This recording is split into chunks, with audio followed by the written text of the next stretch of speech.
बिस्मिल्लाहिर्रहमानिर्रहीम। अस्सलामु अलैकुम वरहमतुल्लाहि वबरकातुहू। Welcome back to my YouTube channel इस्लाम की दुनिया विद रुबाब। जी नाज़रीन, तो मेरी आज की वीडियो क़यामत की निशानियों में से एक निशानी हैकल सुलेमानी की तामीर और लाल गाय को ज़िबा करने के पीछे तमाम वाक़यात के बारे में है कि ये किससे रिलेटेड है। आज ये वीडियो का पार्ट 2 है। इससे पहले पार्ट 1 मैंने अपलोड कर दिया है। जिसने वो नहीं देखा वो आकर डिस्क्रिप्शन में लिंक दिया गया है, वहाँ से आकर ये वीडियो वॉच कर ले।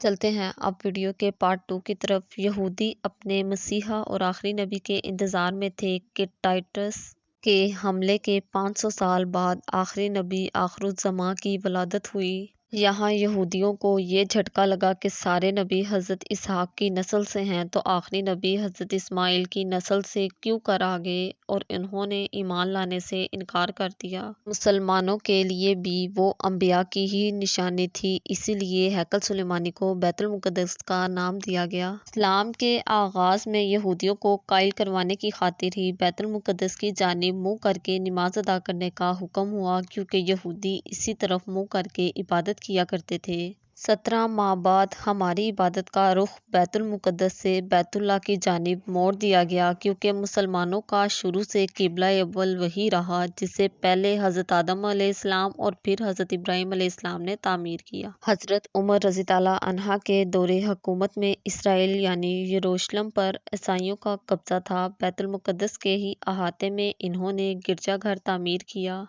हुआ था और ऐन ताबूत सकीना वाली जगह पर गंद फेंका करते थे। यहूदियों की नफरत में यरूशलेम की फतह के वक्त जब हज़रत उमर वहां तशरीफ़ लेकर आए तो ईसाइयों पर बरहम हुए और फिर वहां सफाई करवाकर मस्जिद तामीर करवाई, और कुरान पाक में मौजूद मेराज वाले वाक़ये की निस्बत से इस मस्जिद को अक्सा का नाम दिया।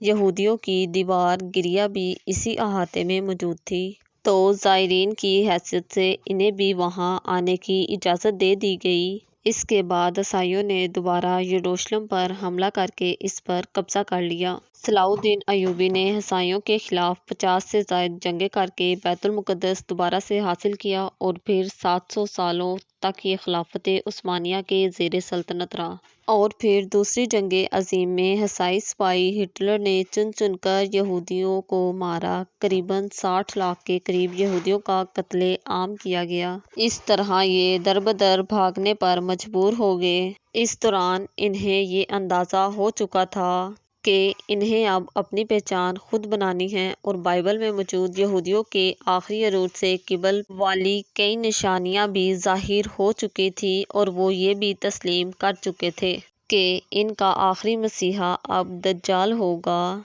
जिसकी बदौलत पूरी दुनिया में इनका दोबारा बोलबाला होगा। यूं इसराइल बाकायदा एक मुल्क की सूरत में दुनिया के नक्शे पर उभरा। फिर आहिस्ता आहिस्ता इन्होंने फ़लस्तीन और दीगर मिस्री इलाकों पर भी कब्जा कर लिया। अरब ममालिक इसराइल के खिलाफ जंग पर आए, लेकिन इस वक्त तक ये खुद को इतना मजबूत कर चुके थे कि अरब ममालिक को इस एक छोटे से मुल्क से मुंह की खानी पड़ी। ईसाइयों ने भी देख लिया था कि अब इनसे कुछ भी मौसूल नहीं हो सकता, तो बाकायदा गिरजाघरों में पादरियों ने तकरीबात मुनअकिद कर दी और यहूदियों के लिए माफ़ी का ऐलान किया गया। यूं सियासी और इक़्तिसादी मुफाद परस्ती ने 2000 सालों में से एक दूसरे के लिए अज़ली और जानी दुश्मनों को एक सफ़ में लाकर खड़ा कर दिया, और कुरान पाक की भी बात सच हो गई कि यहूदी और नसरा एक दूसरे के दोस्त हैं, और यहूदियों के अकायद के मुताबिक वो हैकल सुलेमानी की हिफाजत नहीं कर पाए तो खुद को कसूरवार कहते हैं। वो ईमान रखते हैं कि तीसरी बार इन्हें पूरी दुनिया पर हुक्मरानी हासिल होगी। इसके लिए इन्हें मस्जिद अक्सा को गिराना होगा, जिसकी तैयारियां वो कर चुके हैं। कब से मस्जिद अक्सा के नीचे बारूदी सरंगें बिछा दी गई हैं। इसके बाद वहां हैकल सुलेमानी तामीर करके ताबूते सकीना रखना है। ताबूते सकीना भी वो दोबारा हासिल कर चुके हैं, लेकिन मसला ये था सुरख़-ए, क्योंकि इनके अकीदे के मुताबिक वो नापाक है, और वो जब तक पाक नहीं हो जाती हैकल सुलेमानी तामीर नहीं कर सकते।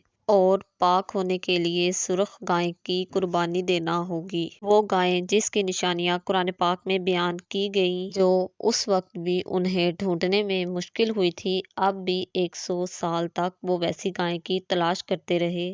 ٹیکنالوجی کا استعمال کرتے ہوئے بچے پیدا کرنے کا کامیاب تجربہ کیا۔ انہوں نے پھر اس تجربے کی بدولت ویسی نشانیوں والی گائیں پیدا کرنے کی کوشش کی گئی، لیکن ناکام رہے۔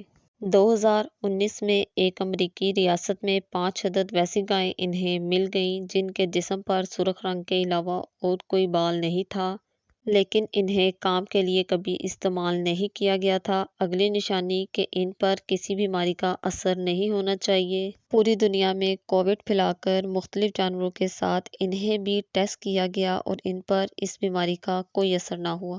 اس ریسرچ کے بارے میں آپ گوگل سے ڈیٹیل میں انفارمیشن لے سکتے ہیں، وہاں سے پڑھ سکتے ہیں۔ اور اس کے علاوہ وہ قیامت اور دجال کے ظہور کی تمام تر تیاریاں مکمل کر چکے ہیں۔ اپنی مرضی کے ڈاکٹر، انجینئر اور 9D ٹیکنالوجی کی مدد سے ایک جگہ ہوتے ہوئے کئی جگہ پر مختلف موجود رہنا، اپنی مرضی کے مطابق موسم بنانا، جب چاہو بارش برسا دینا، چند دنوں میں پوری دنیا گھوم لینا، یہ سب دجالی نشانیاں ہیں جو آج کے دور میں ٹیکنالوجی کی مدد سے کوئی مشکل کام نہیں ہے۔ ہمارے اسلام میں بتائی گئی قیامت کی نشانیوں کی انہوں نے اتنے اچھے سے تیاری کر لی ہے کہ غرقند کے درخت لگا دیے۔ یہ ویڈیو کمپلیٹ سننے کے بعد آپ جواب ضرور دیجیے گا کہ آپ اس بارے میں کیا رائے رکھتے ہیں۔